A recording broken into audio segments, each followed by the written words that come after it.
खुलुमबाय नोंथांमोनखौ voice of Bodoland चैनलाव बयखौबो बरायबाय। दिनैनि मोनथिनो गोनां खौरांफोरा जाबाय मोनसे सोमोनांथाव खौरां आसामनि तिनिसुकिया जिल्लायाव आसाम पुलिस कमांडो केम्पखौ हरनि 2 रिंगा 10 मिनिटसो समाव आलफा उदां उदखारि हानजाया रकेट लन्चारजों आरो बमा एबा ग्रेनेडफोरजों कमांडो केम्पखौ गाग्लोबनाय जाथाया सोराङाव फैदों।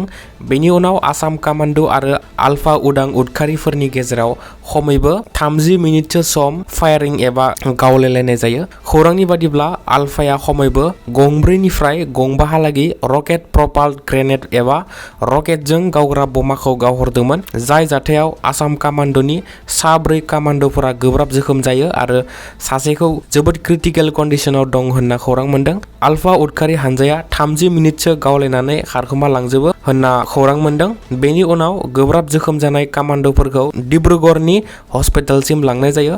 मख'जाथावदि बे जाथायखौ आलफा उदखारि हानजायानो खालामदों होनना गावसोरनो बिबान लादों एबा दाबि खालामदों आरो बे आलफानि गाग्लोबनाय अपारेशननि कड मुङा अपारेशन बुज'निमोन होनना मोनथिनो मोनदों। बे गाग्लोबनाय जाथायनि उनाव तिनिसुकियायाव हाई एलार्ट फोसावनाय जाबाय आरो गोबां पुलिस आरो आर्मिफोर थिसननाय जाबाय आरो गाग्लोबग्रा उदखारिफोरखौ हमनो थाखाय आसाम पुलिस आरो आर्मिनि गेजेराव जइन्ट अपारेशनबो लन्च खालामनाय जाबाय।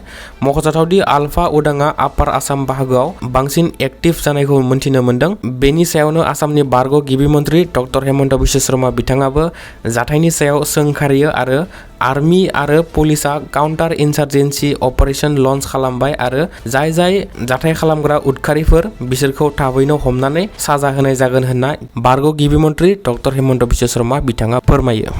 आसामनि गिबि मन्त्रि डक्टर हेमन्त बिश्व शर्मा बिथांखौ गावथारनो थाखाय धमकी हरदों सासे अरुणाचल प्रदेशनि सुबुङा। सासे 29 बोसोर बैसोनि अरुणाचल प्रदेशनि थागिबि सुबुङा आसामनि गिबि मन्त्रि डक्टर हेमन्त बिश्व शर्मा बिथांखौ गावथारनो थाखाय आरो रां दाबि हरनायनि थाखाय अरुणाचल प्रदेश पुलिसा बिखौ एरेस्ट खालामनाय जायो। अरुणाचल प्रदेशनि राजथावनि ईटानगरनि एसपि नीलाम नेगाया फोरमायनाय बादिब्ला गावथारनो धमकी हरग्रा सुबुंनि मुङा कृष्णा दरनाल होनना सिनायथिनाय जायो। पुलिसा फोरमायनाय बादिब्ला बियो वाट्सएपनि गेजेरजों आसामनि गिबि मन्त्रि डक्टर हेमन्त बिश्व शर्मा बिथांखौ गावथारनो धमकी हरदोंमोन आरो रांबो दाबिदोंमोन। दायनिगिरिखौ पुलिसा सोंनाय फिननाय खालामनायाव दायनिगिरिया फोरमायनाय बादिब्ला बियो गंसे जौ गलायाव रांनि केलेंकारि खालामदोंमोन आरो गलानि बिगोमाया रांखौ बिनायाव रांखौ होनो हायाखैमोन आरो बेनि उनाव आसामनि गिबि मन्त्रि डक्टर हेमन्त बिश्व शर्मा बिथांनि नाम्बारखौ नागिरनानै रां बिनानै बेबादि धमकी मेसेज हरदोंमोन होनना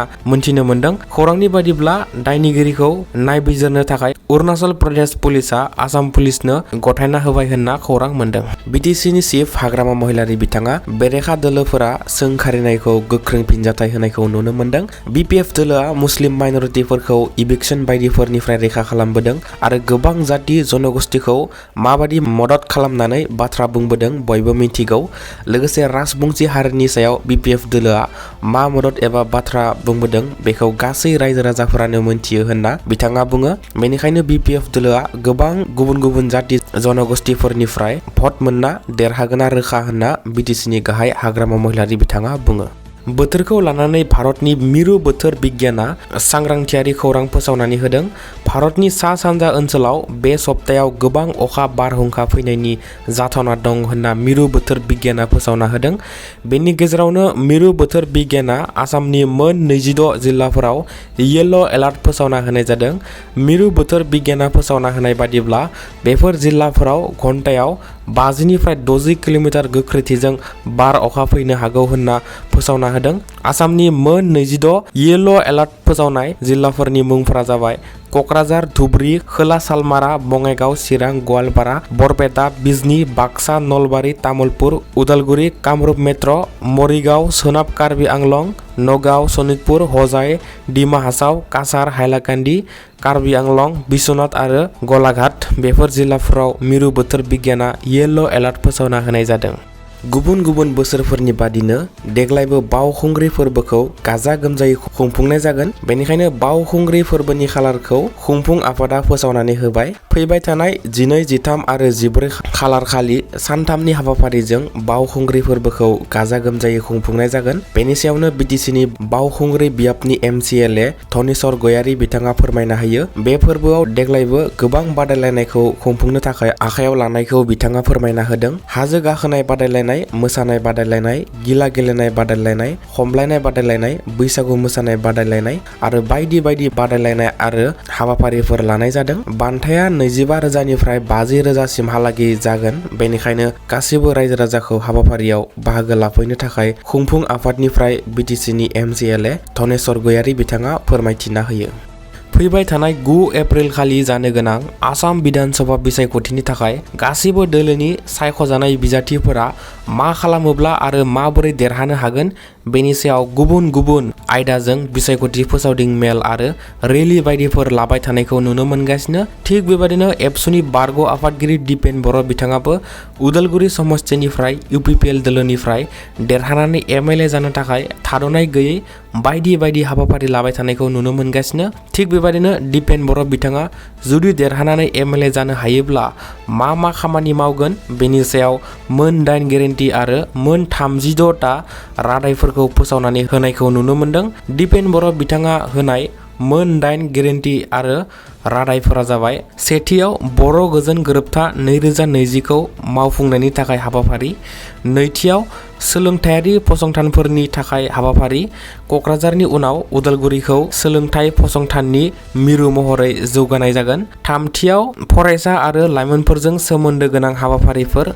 ब्रैथियाव आइजो मुलाम्फा मोनगिरिफोर आरो सेल्फ हेल्प ग्रुपनि थाखाय हाबाफारि।